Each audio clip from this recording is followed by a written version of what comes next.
আমার লক্ষ্য উদ্দেশ্য একটাই, এই সমাজখন আমি কেনেকৈ আগবঢ়াই লৈ যাম আৰু এই সমাজখন যদি আগবাঢ়ি নাবাঢ়ে আমি ভাৰতবৰ্ষৰ ভিতৰত আমি 1 নম্বৰ কেতিয়াও নহ'ম।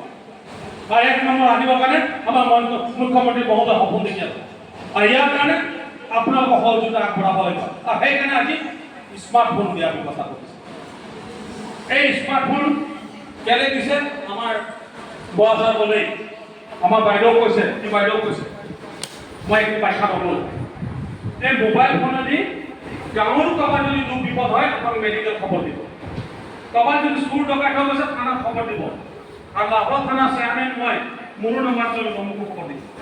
আজিকালি মই চুৰ ধৰোঁ, মই চুলাই ভাটি ভাঙিছোঁ হাৰি একটা লৈ গৈছোঁ, চুলাই ভাটি ফোন কৰোঁ নহ'লে ল'ৰা ছোৱালী বেয়া হ'ব।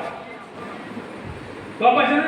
কাৰোবাৰ যদি চুলাই ভাটি আছে আমাৰ ল'ৰা ছোৱালী যদি ধ্বংস কৰিছে আপোনালোকে মোক জনাব। সেই ভাগিটো আপোনালোকৰ লগত গৈ মই ভাঙি খালি আপোনালোকৰ লগত থাকিব পাৰিম নাই? আপোনাক সহযোগ কৰিব নাই? সমাজখন যদি উন্নতি কৰিব হ'লে আপোনালোকৰ সহযোগিতা দৰকাৰ আছে। আৰু যিসকল আমাৰ ল'ৰা ছোৱালীবিলাক পঢ়িবলৈ আহে, শিক্ষাদান কৰিবলৈ আহে, শিক্ষা গ্ৰহণ কৰিব আহে, তেওঁলোকৰ গাৰ্জেনবিলাক আমি লগত লৈ ল'ম আৰু তেওঁলোকৰ লগত লৈ আমি যিজন সমাজখন ধ্বংস কৰিবলৈ গৈ আছে সেইজনক আমি শাস্তি প্ৰদান কৰিম আইনৰ যোগেদি। হয়নে? পাৰিম নাই? আমি সকলো যদি মিলি যাওঁ, প্ৰশাসনে যদি আমাক লগ দিয়ে, জিলা উপায়ুক্তই যদি লগ দিয়ে, আমি সমাজখন উঠাব পাৰিম নহয়?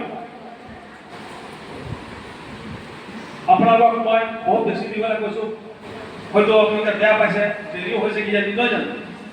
দেৰি হৈছে নাই? মোৰো দেৰি হৈছে। যে আমাৰ বিহু যিবিলাক আমাৰ অংগনবাড়ী আহে তেওঁলোকক হাই স্কুল, এম ই স্কুল বা কলেজ যাবলৈ প্ৰথম এই পথালি আগবাঢ়িবলৈ আগুন দুৰ্যোগৰ তেওঁলোকে অফিচাৰ বা ভাল ব্যৱসায়ো কৰিব পাৰে।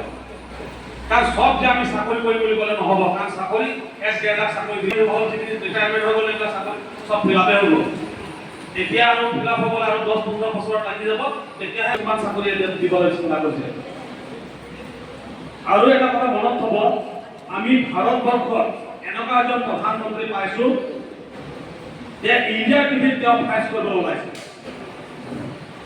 তেওঁ সততা প্ৰধানমন্ত্ৰী, তেওঁ ছাইৱালা প্ৰধানমন্ত্ৰী হয়, সেইকাৰণে তেওঁ ৰাইজৰ আগত ফাইজ কৰিছে। 227টাৰ ভিতৰত আটাইতকৈ 1 নম্বৰ যাতে হ'ব পাৰে। মই আপোনালোকক অফিচাৰসকলক পাই অনুৰোধ জনাইছোঁ।